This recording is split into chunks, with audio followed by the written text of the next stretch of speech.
To share their journey, joining me today is a long-standing friend, the Special Envoy of the Premier of the British Virgin Islands, Mr. Benito Wheatley. Benito, welcome to Finding Our Freedom. Thank you so very much, Marla. It's a pleasure to be with you. Thank you, and thanks for making the time to join us today to discuss this very important issue for you and your people in BVI. Unlike anybody else in the Caribbean, you all are on a journey that's quite unique at this point in time. And so I wanted to start the discussion by asking you to give us some background on how the relationship between the BVI and the UK has evolved or devolved over the past decade or so. Yes, Marla. The relationship between the BVI and UK is a complex one. We are a British overseas territory, which means we are not independent. However, we have a high degree of self-governance, but yet we are still a colony. Our political system is essentially a mixture of democratic governance and colonial governance. And these two things don't mix very well, as you can imagine. So there's often friction, although we have had a good partnership and balance over the years. But recently, things have come to a head on different occasions on issues such as governance, financial services, and other issues.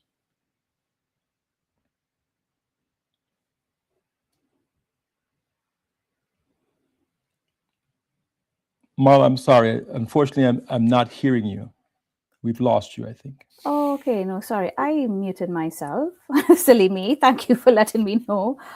Mhm. But as I was saying, that we have quite a number, actually, in the Caribbean, of the 36 territories that we have in the Caribbean, the majority are non-sovereign jurisdictions. And a lot of people don't know that. So the BVI is not unique in not being fully independent. And generally, we do see from time to time various jurisdictions sort of raising their heads and agitating for independence, and lots of sort of domestic conversations take place, and in the especially around election times. I've seen that happen a lot in the Dutch jurisdictions, for example, and so just walk us through, give us an idea, especially since it has, a country in the Caribbean hasn't gained independence since the 1980s. I think we talked about St. Kitts being the last one. What is involved from a legal and constitutional point for BVI securing its independence? Okay. Well, let me give you some background on Mhm. self-determination in the BVI.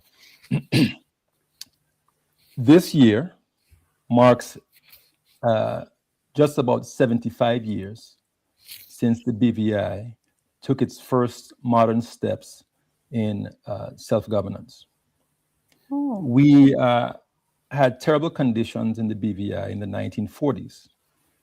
And in 1949, the people mobilized and had a great march, the Great March of 1949, okay. against colonial neglect by the UK.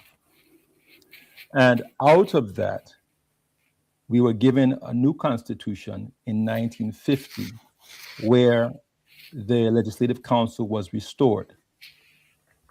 It was previously taken away from us at the turn of the century, about 1901 or 1902.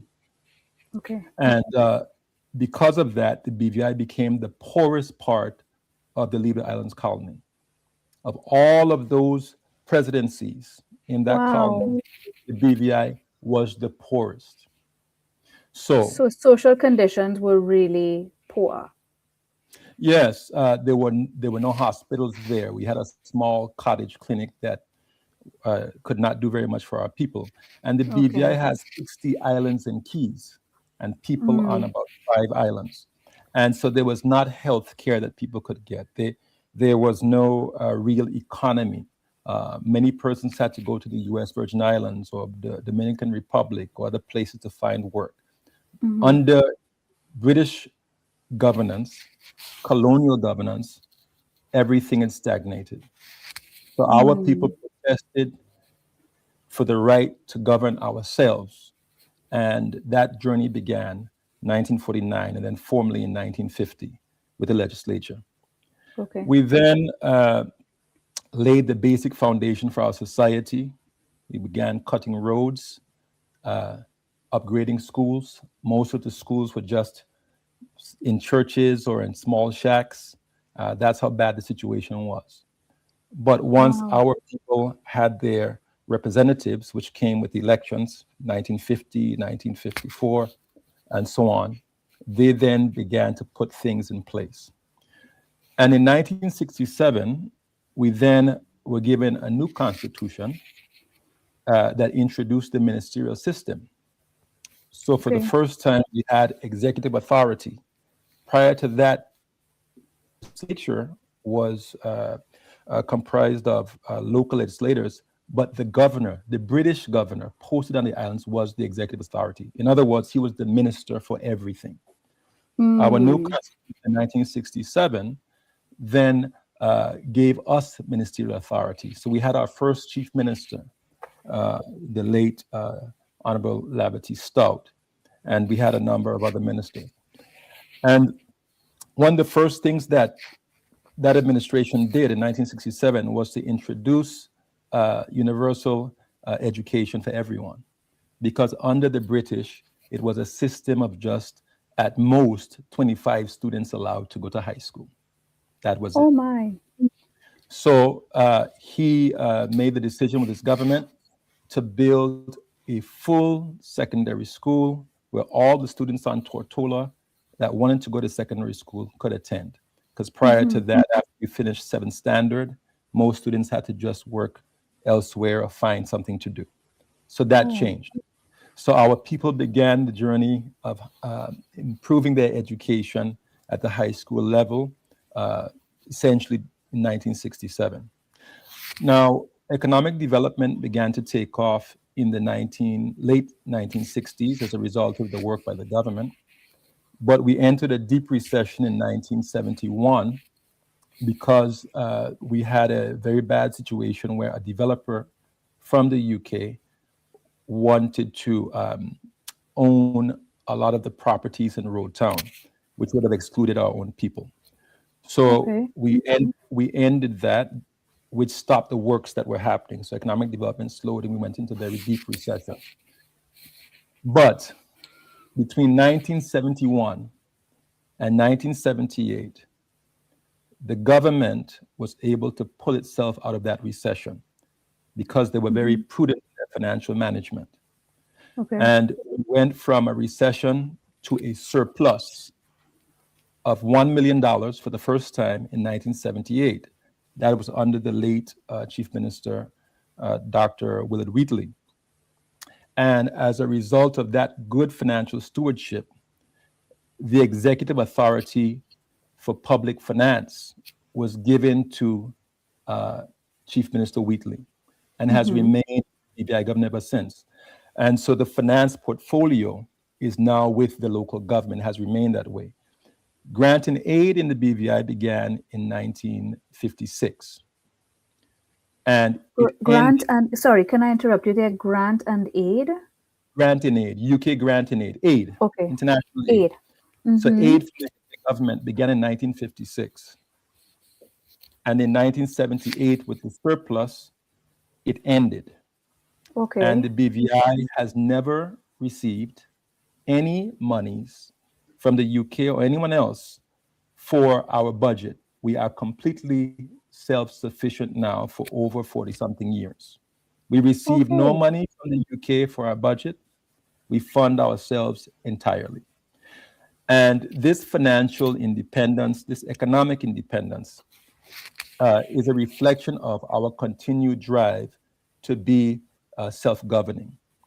So we have Hmm. had a period from 1949 up until today where we continue to press for more responsibility. The governor at this time still has constitutional responsibility for internal security, the public service, administration of the courts, and the UK is responsible for external defense.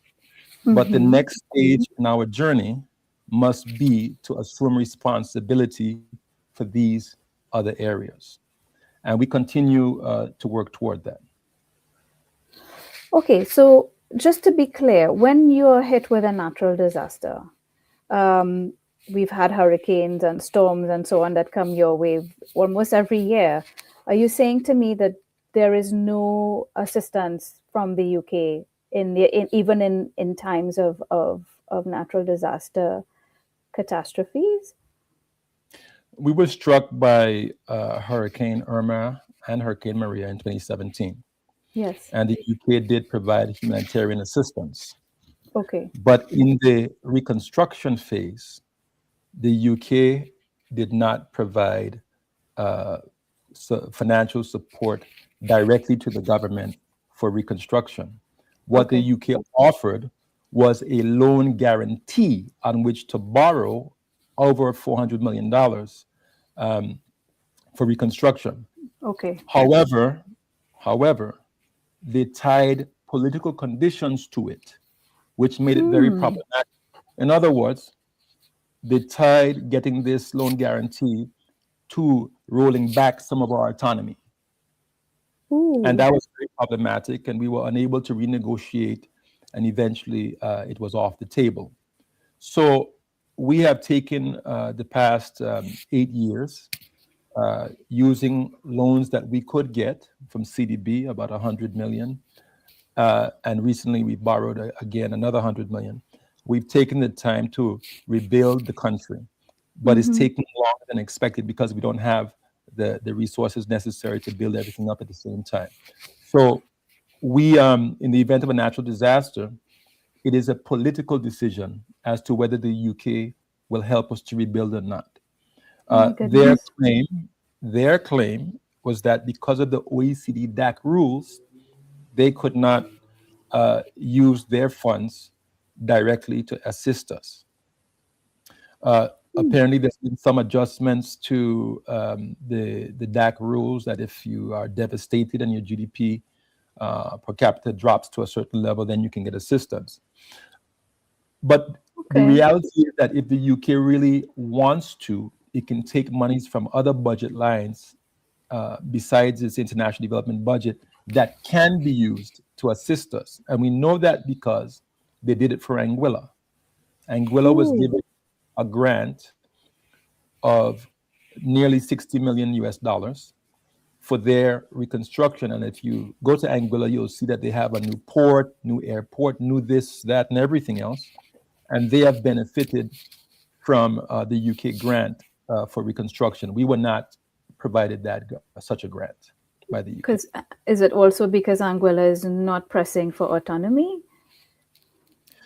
Well, it was a political decision influenced by the relationship between certain political actors involved with Anguilla and the UK government. That was what determined that. We, unfortunately, were not politically tied into the UK government in the same way, and therefore we did not have an exception made for us. Right. And then, of course, Anguilla is benefiting from .ai, that domain that, just sort of it's a windfall for them. But tell me what, in your view, and this is actually, it was a question that I had for you, but it also came in from one of our audience members in terms of what is the most difficult step or steps, hurdles involved in actually, from a constitutional standpoint, securing your independence. What does that look like? Okay, let me just mention a few things. In 1946, the UK agreed that the BVI would be placed on the UN's list of non-self-governing territories. There are currently 17 that remain. All of the Caribbean overseas territories are on that list. It's a list that is put in place by the UN General Assembly. And it is there because it is meant to assist those 17 members via support from the UN and the so-called administering powers to help them get to the stage where they can make a decision about their political future, the process of self-determination. Okay, so That's the the UN is involved in this process of preparing the BVI as well as other territories for their independence. Well, yes, Okay. self-determination and Hmm. achieving a full measure of self-government. And achieving a full measure of self-government, according to the UN, can be one of three things. It can be independence. It can be a Hmm. free association. For example, you have that between New Zealand and the Cook Islands. Or it can be integration, where a territory decides to become an integral part of another state. So, for example, Guadeloupe and Martinique are integral parts of France. Right. They don't have the same status as the BVI, which is an overseas territory that has an whose final status is undetermined. But Right. according to the UN, the people of the BVI have the right to self-determination, as Right. well as any territory on that list of 17 non-self-governing territories. And there are certain obligations that the UK has under the UN Charter to us. They are to Oh, assist us with the development of our free political institutions.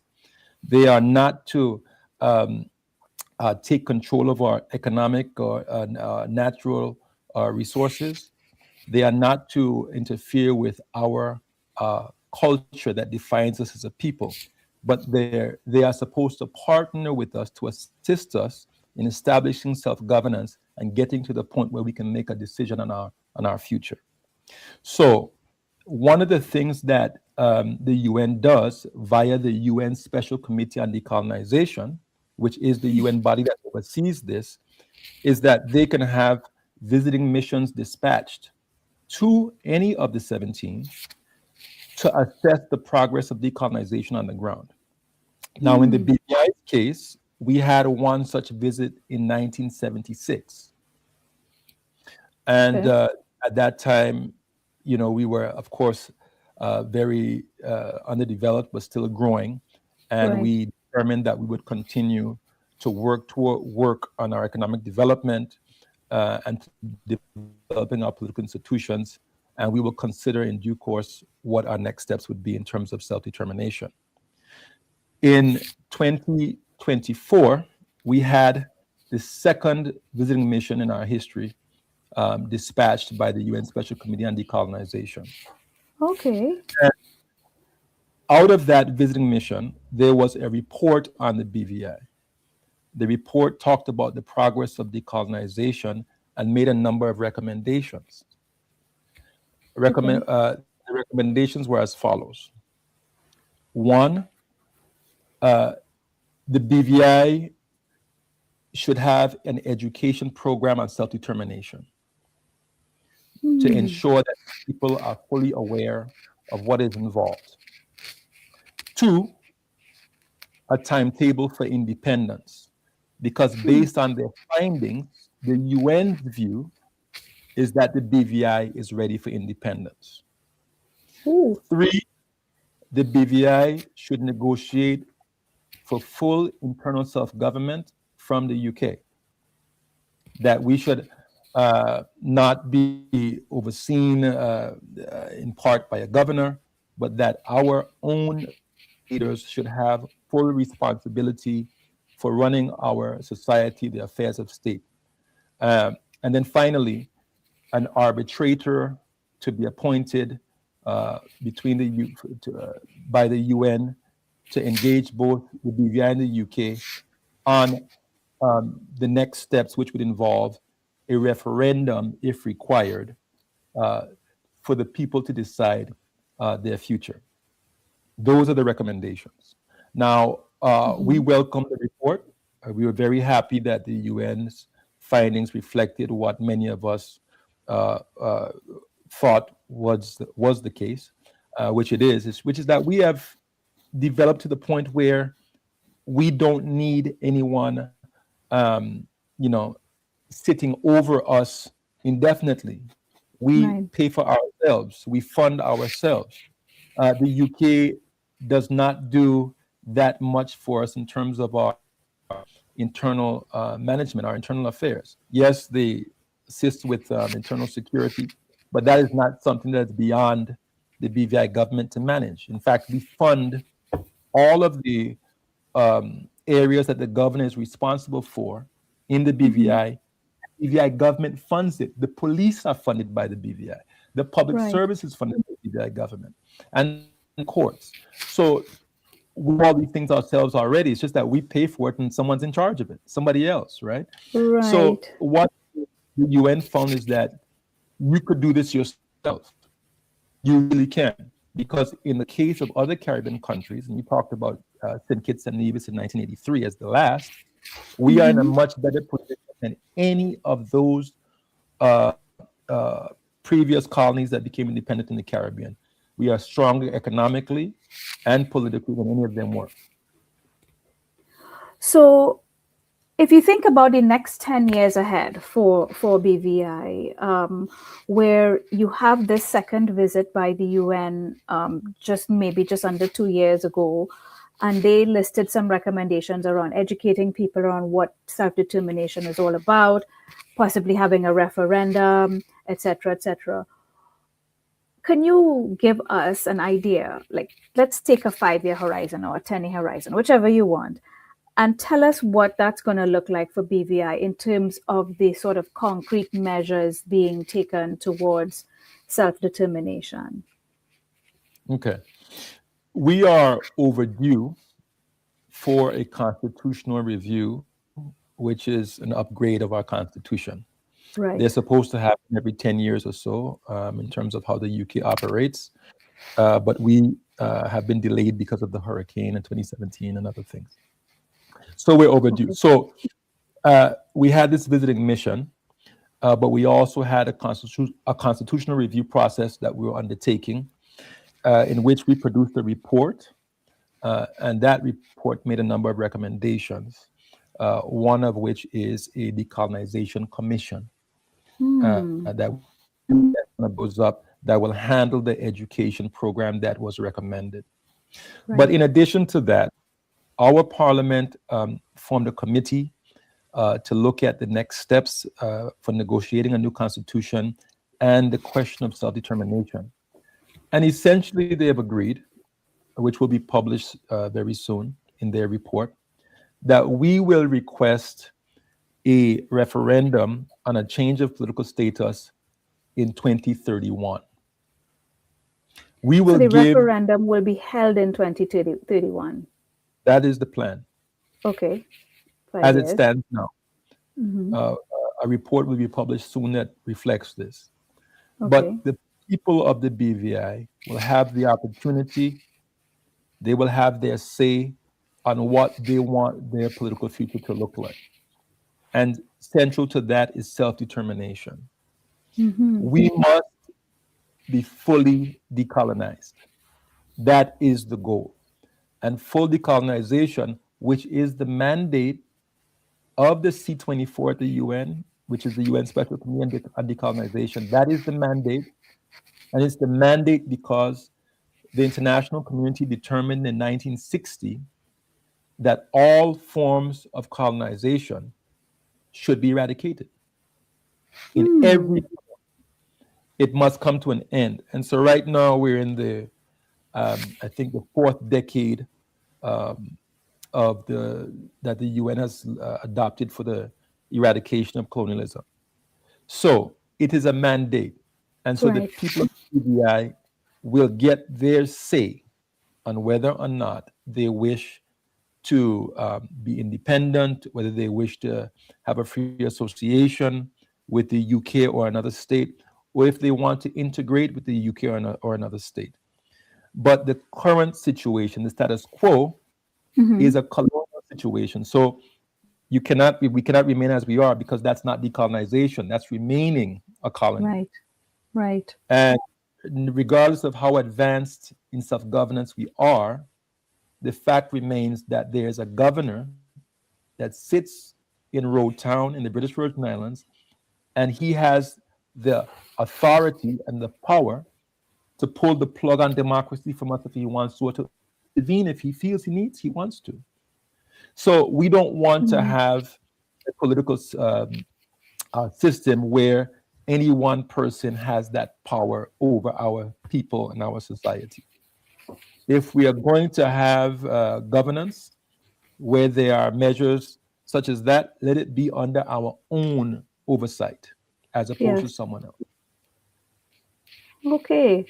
So we have a 5-year horizon for this decision to be made. And in the interim, lots of education and lots of debate, I'm guessing, but also lots of preparation from an economic standpoint, I would imagine. I mean, not that you get, like you outlined, you don't get financial support from the UK, but you would not have, for example, your border patrols and certain other things that are provided now. You would have to fund these on your own. Um, but let's talk a little But bit about let the me, economy of the before you BVI. move on from there, Sure, let me just sure, mention a few things. of course. If the BVI were to become independent or be in a free association with the UK, for example, it doesn't mean we're going to break the relationship. It just Hmm. means that the partnership will be different. Yeah, It will be more balanced and fair. It's not going to be equal because, of course, power always makes things unequal.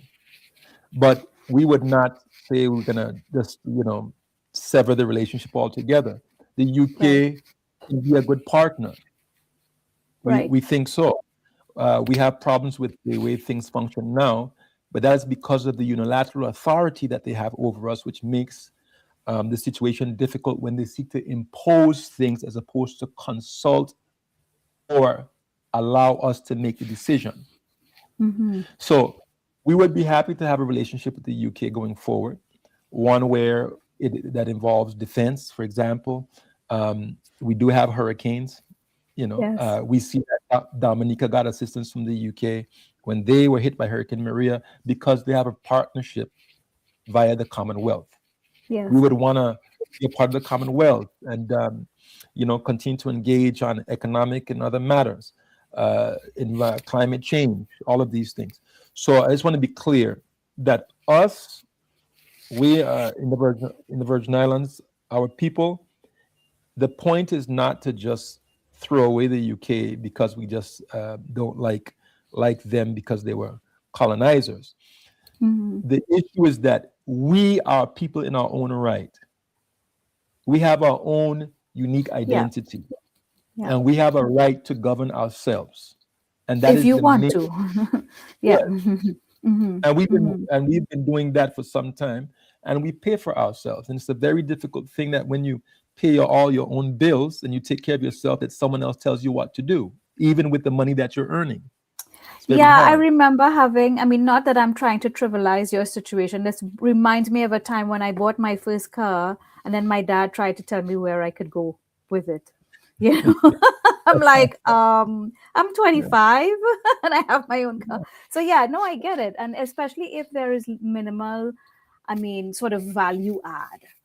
Yes. um, I guess what I'm hearing from you is not that you want to entirely sever a relationship, but you want more balance and more respect, I guess, from the UK, which I suppose anybody could understand. Um, so I appreciate that. And but I wanted to switch a little bit and talk about the economy and the way that the BVI economy is structured, where, for example, the two largest sectors are tourism, which you have a very a thriving tourism sector that's mostly based on marine activity, as opposed to where most of us in the Caribbean, it's large hotels and so on. So when I spent some time in BVI last year, I was quite amazed at the amount of vessels on the water in Tortola and around Tortola. So you do have a thriving tourism sector, and you also have a financial services sector. Now, when you look at the financial services sector in the British Virgin Islands, there is that, and this is something that I've written a lot about and talked a lot about in terms of how small jurisdictions get branded as quote unquote tax havens and financial secrecy jurisdictions, for example, where there are other jurisdictions that offer similar services, but they don't ever get listed or blacklisted or branded the way that small islands do, or small countries do. So I want to cite the Tax Justice Network. The Tax Justice Network has a financial secrecy index. And the number one country on the financial secrecy index, and this is updated as of June last year, the number one country is the United States, followed by Switzerland, Singapore, Hong Kong, Luxembourg, Germany, the Netherlands, South Korea, Guernsey, Japan, Taiwan, China, the United Arab Emirates, Ireland. Panama is number 15. And number 16 is the British Virgin Islands, which is the number one in the Caribbean on this list.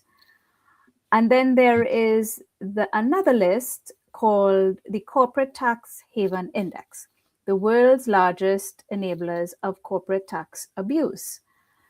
And this is updated as of December last year.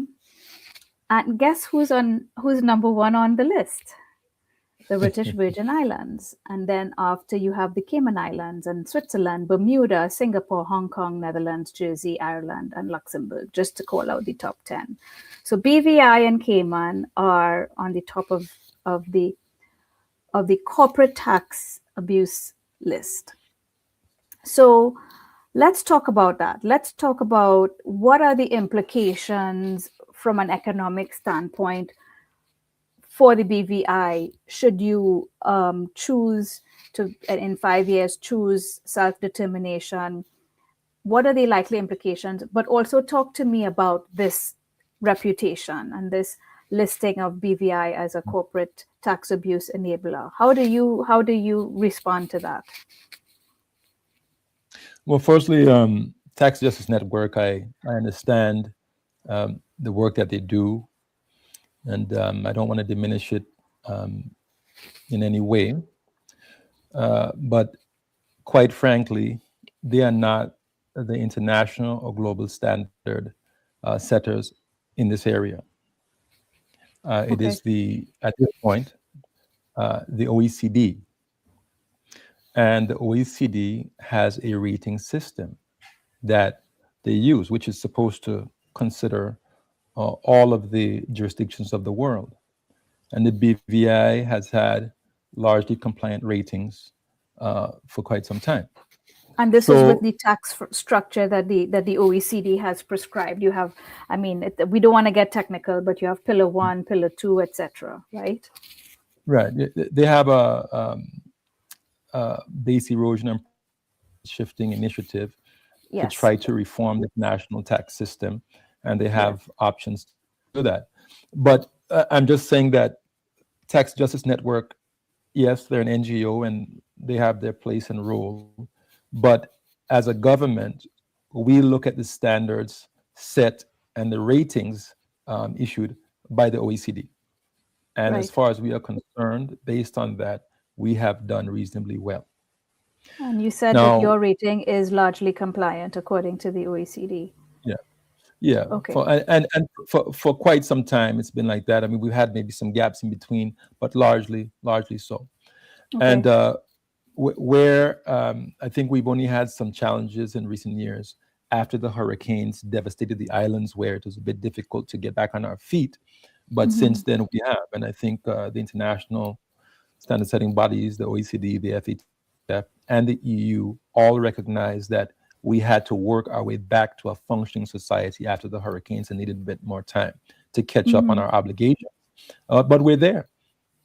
We're working, and we continue to work to meet the international standards even as they evolve. And so that is how we see ourselves, that's how we judge ourselves. The problem that I have with the way Tax Justice Network and some other organizations as well is that they overly focus and fixate on small jurisdictions like the BVI. And they do so because it seems that we are low-hanging fruit. Yeah. It seems that they believe, well, since you all aren't fully independent and you have a somewhat of a colonial status, they can focus their efforts there and then seek to pressure the UK to Hmm. clamp down on us using very colonial means. And that is one of the serious problems I have with Tax Justice Network. They talk about justice, that's a part of their name, but they Yeah. don't see how the colonial impositions that they are recommending are against Hmm. natural justice, against our humanity. Hmm. Something that I find very problematic as a BVI lander who grew up there, has family there, is that they treat the BVI and describe the BVI in this way where there are no people. It's almost just like a bunch of, bank accounts, Yeah. post boxes, and accountants' offices there, and that's Yeah. all that exists on the island. We have a thriving community there, Yeah. historical community, and financial services accounts for 2/3 of the government budget. Financial Yes. services revenue. And that revenue is what funds all of the teachers and the doctors and the policemen and the nurses, right? And all of the infrastructure that we do have. It has Right. helped lift our people out of uh, poverty many years ago and into what I would describe as a very high standard of living and quality of life relative to many other places. So, it's one thing to cast aspersions on the BVI, which we see Tax Justice Network doing. But the other side of the picture is that it has financial services has benefited us tremendously as a society. And those who criticize it, they never talk about alternatives to how we would live and support ourselves if this sector was to go away. Right. And so that's one of the things that I guess troubles me about the idea of independence or self-determination. Do you think that there will be any impact to this sector or to the tourism sector as well? Do you think that there could be a negative economic impact if you choose to go for self-determination? Yeah.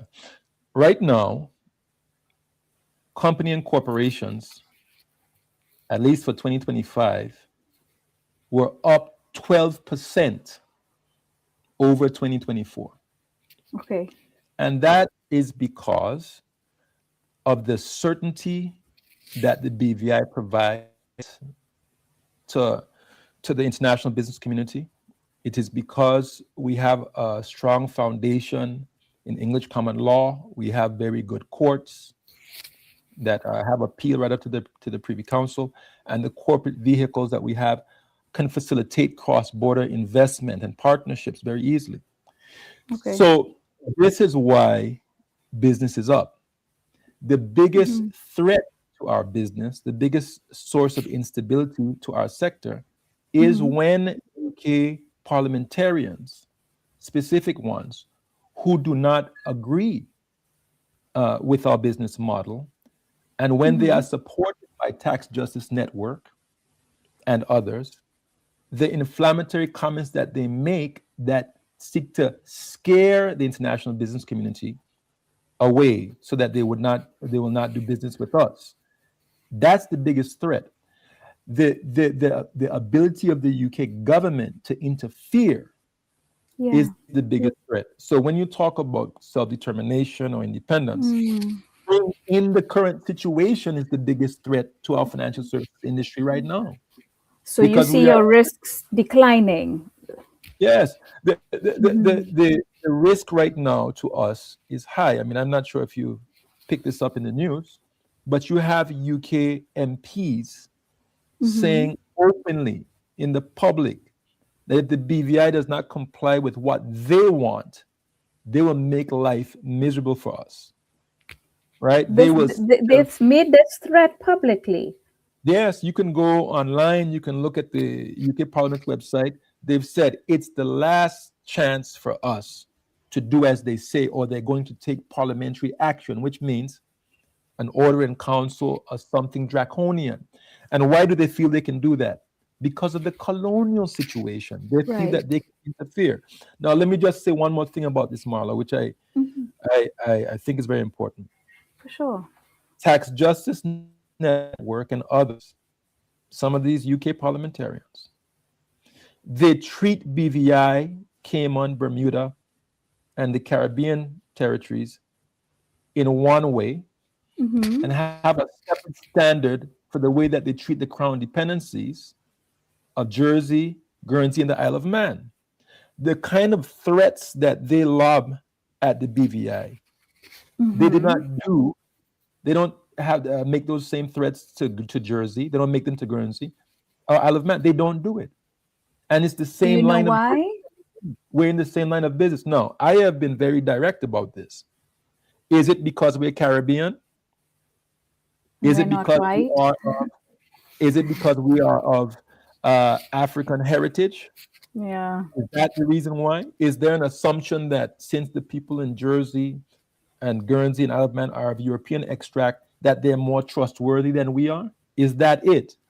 And I would like those parliamentarians in the UK that continue to threaten us, but not threaten them, and Mm-hmm. Tax Justice Network and others who continue to call for the UK to take action against us of a colonial nature. I would like them to tell us, is it because we are from the Caribbean? Is it because we have African heritage? Are Mm. those the reasons why versus the very soft and gentle treatment that is received by these other jurisdictions within the so-called UK family? Right. What is it? They have to tell us. I just begin to wonder after the constant attacks, and you see the Right. difference in the way that they deal with the crown dependencies versus the overseas territories.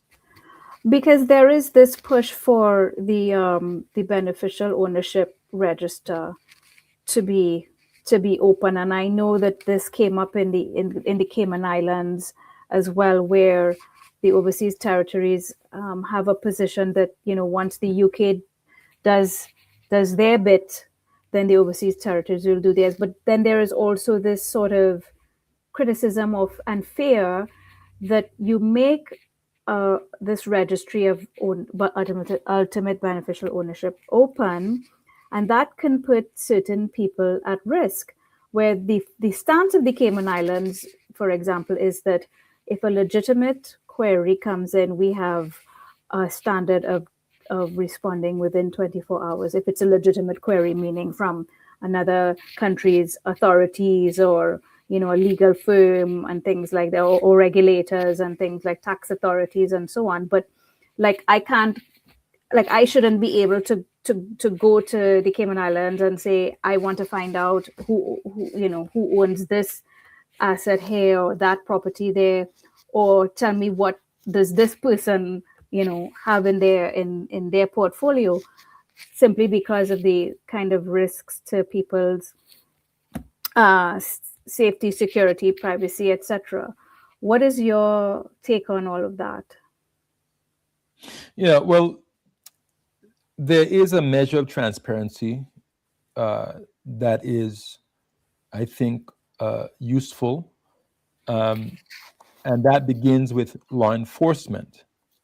So, in the case of the BVI and the other overseas territories and the Crown dependencies, they signed an exchange of notes on beneficial ownership exchange with the UK in 2016. So, Right. UK law enforcement has direct access or immediate access to any information on ultimate beneficial owners that they request from these jurisdictions. They Right. will get it from, it can be as soon as an hour, even sooner than that, but certainly within 24 hours. And the And BVI has that standard as well. it's in place, it's already in place. It's been in place since 2016. Okay. And we have a system that provides that information very quickly. So the UK law enforcement has this in place right now. So Right. that is the issue, is not about law enforcement because they have the access. The Mm-hmm. issue is that there are other parties, such as journalists and civil society, who also want that access. Right. Now, the issue around access and data protection is a human rights question. The Hmm. European um, Court of Justice did Yes. have a decision just a few That years was last ago. year. Or the year Yeah, before, yeah. year before that, yeah, Mm-hmm. 2024, I believe, Four. where Mm-hmm. you said, look, you cannot have an open register where any and everyone can just go in, see people's data, their personal information, where they live, their date of birth. These things, they said that's a human rights violation, and the EU's own human rights convention is what that's based on. Right. So the idea that you could have just had an open registry was flawed all along, which we had said for a number of times. We both said that law enforcement has a legitimate right to the information, especially if it's conducting an investigation. But other parties, there is an issue there. Now, the compromise that we have reached is that and which is what the European Court of Justice also mentioned, which is that there are others beside law enforcement who have a legitimate interest. Mm-hmm. Yeah. So, Tax authorities, for example. yes, exactly. So Mm-hmm. even some research institutions and others. So our system is similar to Cayman. They've set up a legitimate interest register where each application that's made has to demonstrate on its own merits that there's a legitimate interest.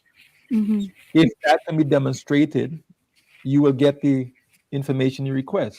But we are not going to give it to you just on the basis that you're a journalist and you automatically should have access. No, the Right. UK's trust register doesn't operate that way. Right. So that's a double standard, is it? Exactly. It's a Mm-hmm. double standard and they know it.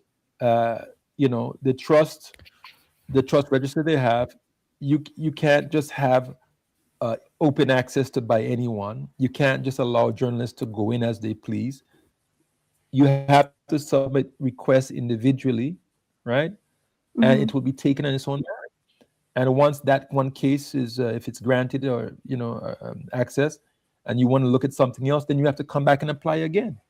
And that is the Mm. best safeguard to ensure people's data and their privacy is protected. If you go any further, it's a violation. Marla, Yeah. how would you feel if I was able to walk into a bank and Mm-hmm. say, can you please give me all of the information on Marla Dukharan? I mean, the bank will say, well, why should we give it to you? Yeah. And so the question is, why do the various UK MPs, civil society folks, and others, why are they insisting that they have the right to just have access to this information? They are not law enforcement. And Yeah. just by the way, in What would they want to do with it? well, there's a few things. One, they will say that they think the public interest, right, is at stake and they should be given. Okay, well, do they get to determine what's in the public interest? Public interest. Yeah. Yeah. Right? That's why we have courts. Mm. Mm-hmm. Courts, or Mm-hmm. that's why we may have an information commissioner or someone like that, some authority that's been appointed to say. We can't leave it to a journalist or civil society to say. Yeah. That's going to be a direct violation of the individual rights, the liberties that persons have in society. So these things have to be balanced. I am not against wanting, you know, financial crime, economic crime, corruption, these issues to be addressed. I'm all for it. But law Yes. enforcement is there for a reason. They are there to tackle those issues. If a journalist has a tip or information, give it to law enforcement, Yeah. Yeah. Yeah. right? Yeah. As Mm-hmm. opposed to saying, well, I want the information so that we can publish it in a paper. Well, do you want to do that just to attract customers and you get more papers sold, or is it in the public interest? That who Yeah. gets to decide? There's a commercial interest there that's competing with the public interest, and this is why these are matters for law enforcement and judges. They must be the ones. But again, as we talked about here, if you can demonstrate a legitimate interest, if you can, then the You'll authorities get and the the information. Yeah. will not have a problem giving it to you. So we had a few comments and questions come in, and I just want to handle one of them before we will have to wrap up. And the question was directed to the Cayman Islands, or I should say, in reference to the Cayman Islands, and whether if they were to receive their, or sorry, if they were to agitate for and get their self determination or independence, how would that affect their currency?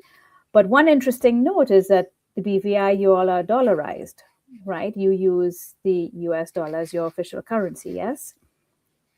Yes. Is there any implication for that envisioned in this journey that you're on? Or are you all quite happy keeping the US dollar as your legal tender and official currency? Yeah, we adopted the US dollar as our legal tender because our neighbors are the US Virgin Islands and Yes. Puerto Rico, and we import most of our goods from the US. So, as a practical matter, it makes sense to maintain the US dollar. And that's not, whether we keep the currency or not, has nothing to do with the self determination process. That's just an economic decision. Okay, A interesting. country can just decide. There are, I think, 12 countries in the world outside the US that use the US dollar. And that's just a Yeah. decision by the government. Yeah. I just should mention, whenever or very often when we talk about self-determination, people ask the question, and many questions: are we ready? What if we lose this? What if we lose that? They think of the worst that could happen. They Right. don't think about what the best of what can happen, right? And We're humans. We want to yeah, prepare for whatever risks we're going to face. yeah, but you have to see it from both sides. You have to Yeah. have, you can see what the drawbacks would be, but you should also see what would be the benefits. And for me, as someone who's worked on UK BVI issues for a long time, Yeah. I can see the benefits in terms of not having to deal with the back and forth on, what we do with our economy, what we do with financial services. I mean, why is it that MPs and journalists who have never even visited the BVI can be saying the things that they say and trying to determine for us what our future will be? No, we must determine our future. And Yeah. I don't think that we will get the fairness and respect that we deserve unless we have a different relationship with the UK and unless we take our self-determination to the next level. I support that view. I feel like unless the relationship is balanced and respectful, then you are obviously going to be put at a disadvantage. I mean, my own view, from what I see in the Cayman Islands, it looks to me like, for example, like they seem to have a relationship that is stable and positive. That could just be my view. I'm not sure. I see it as a stable and positive relationship. I'm guessing the relationship in the BVI is not necessarily as stable and positive, which is unfortunate. Yeah, our relationship has been strained for the past nearly a decade, and it has been strained over the tug of war between the UK and the BVI because of this colonial versus democratic governance. Right. And BVI people are very, very protective of their autonomy. Right. Let me just point out something else that's unique about us. Relative to Cayman, Bermuda, BVI landers own most of the land in BVI. They own most of the local businesses in BVI. They have great control over the economy. Right. And they will protect that with everything that they have because we are very well aware of where we came from, how poor our parents were when they grew up, and our grandparents and great-grandparents. We have fought very hard to get where we are today. And we do not want to be in a position where we are vulnerable to somebody else, someone in London, changing that. Yeah. So we need to take steps to make sure that we can protect our society and not be subject to the whims of the UK Parliament or the UK government if they decide Right. they want to behave in an imperial fashion as opposed to a democratic one. Yes, I hear you. And we have, with the 2 minutes we have left, Benito, we started the program talking about freedoms and that development is constitutive of freedom and vice versa. So, for the BVI to progressively remove the unfreedoms that you currently deal with, what would be the order of priorities in your view in 2 minutes? First, we are going to negotiate a new constitution with the UK this year. In that constitution, we will be seeking full internal self-government. We would Okay. like to have control over those remaining areas that are not under our own ministers and premier. The governor controls the public service, internal security, administration, courts, and the UK is responsible for external defense.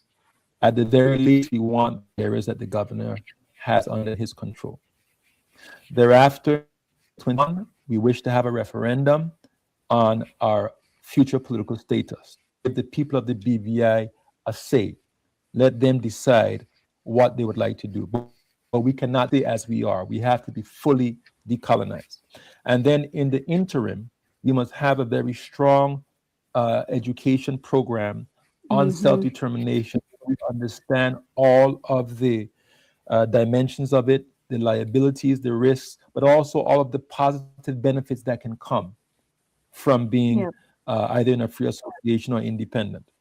And this is what we have to do for our children and grandchildren. We are a people in our own right. We have our own unique identity based on our culture. Yes. We don't want to lose it. In fact, we want to build a society on it on our own terms and not have our future determined by people elsewhere in the UK, in London.